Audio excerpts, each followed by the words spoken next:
The sun had not yet crested the mesa when the cold wind carried dust down the forgotten main street of Elridge. The townsfolk stirred from their slumber not from the usual rustle of cattle or clink of spurs, but from the weight of anticipation. Today, justice would be served, or so they believed. They had been fed half-truths and fear-drenched stories, the kind that turned gossip into gallows. She stood barefoot on splintered wood, her wrists raw from rope burns, though her back was unbroken. Her silence unnerved them more than her innocence ever could. They didn't know her story. They didn't want to. She was labeled a traitor to humanity for harboring what they called alien filth. She had saved a dying child, one not of earth but of star-born flesh, and for that act of mercy, she was cast as the enemy.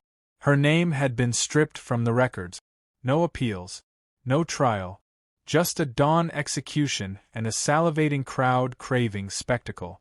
The marshal, whose hands once trembled for law but now itched for power, stood with his badge tilted forward, hoping to hide the cowardice behind his squint.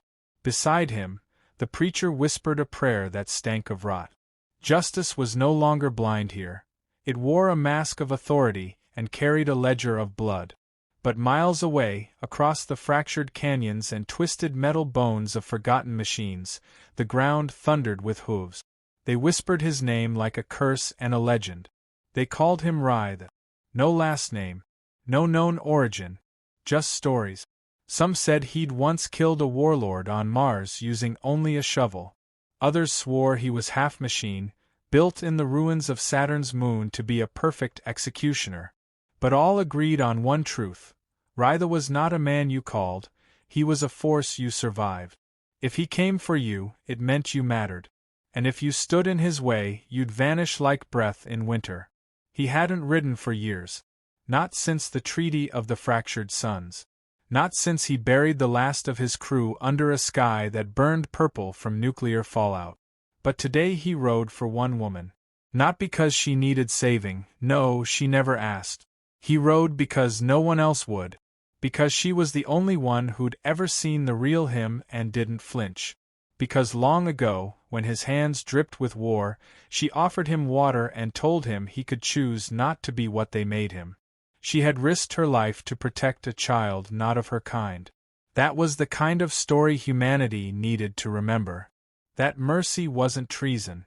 That decency didn't need a uniform. As dawn bled across the valley, the gallows creaked. The rope tightened. The town held its collective breath. Then a sound shattered the stillness. A single shot, clean and precise, rang through the dusty air. The pulley wheel splintered. The rope snapped.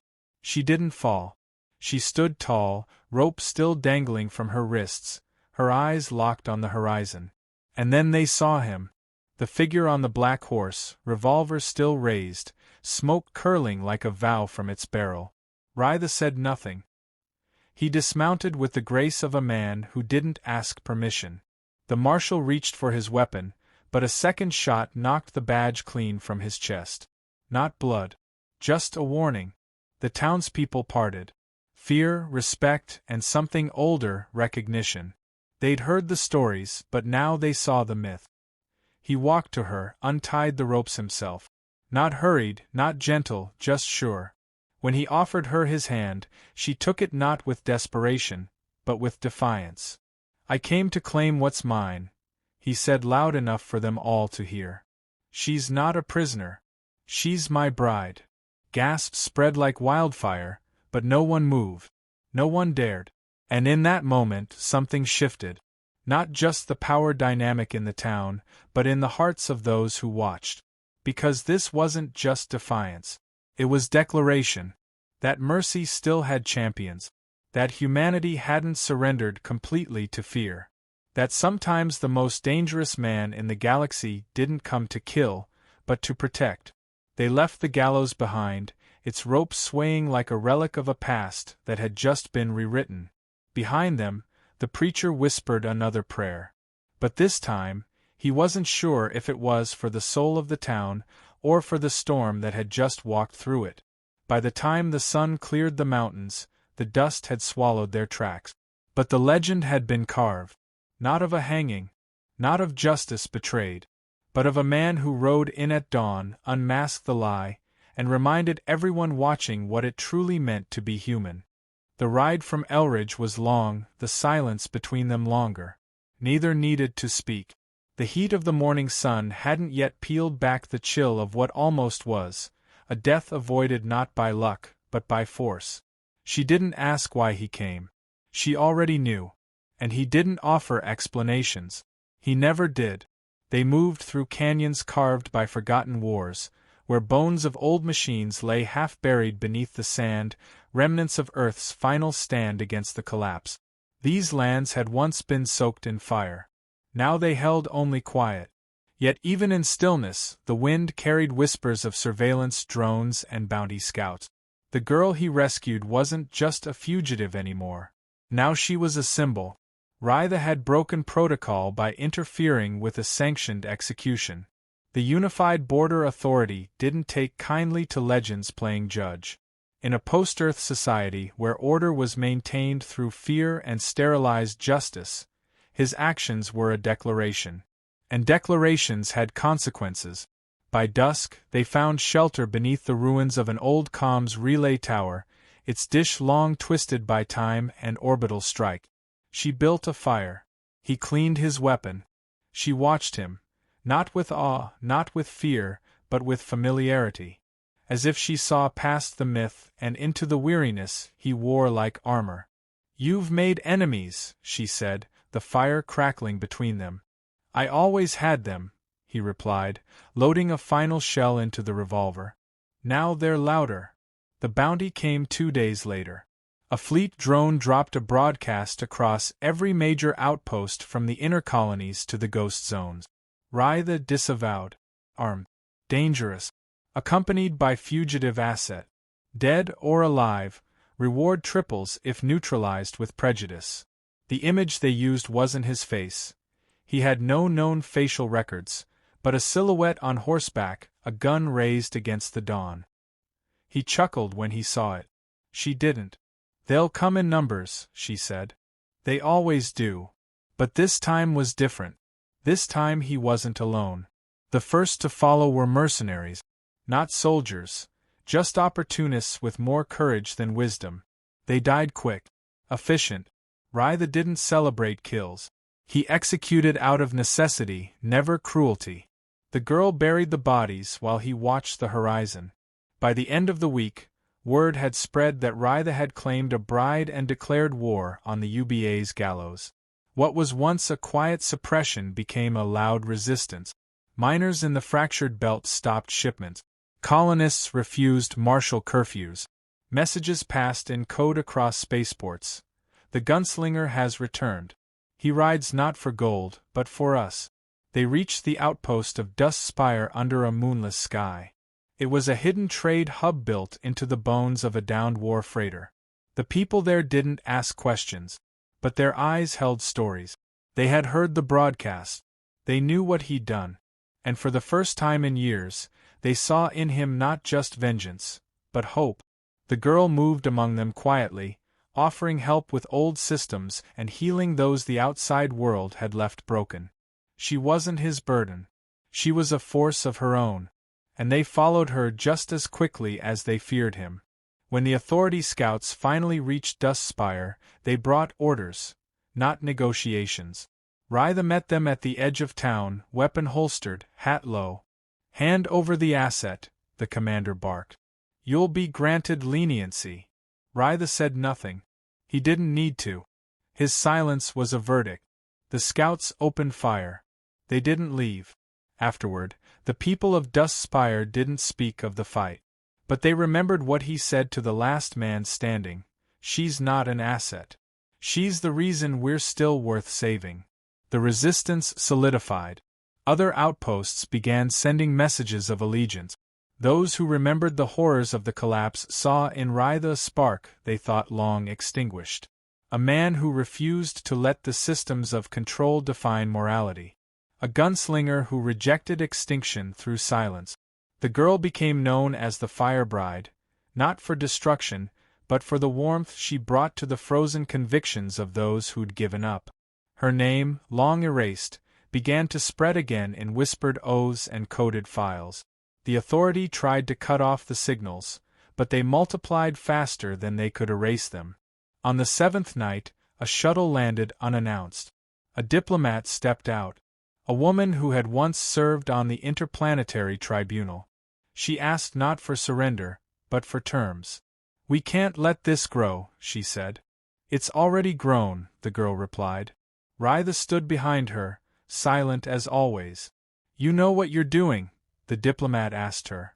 "I'm reminding people what it means to be human."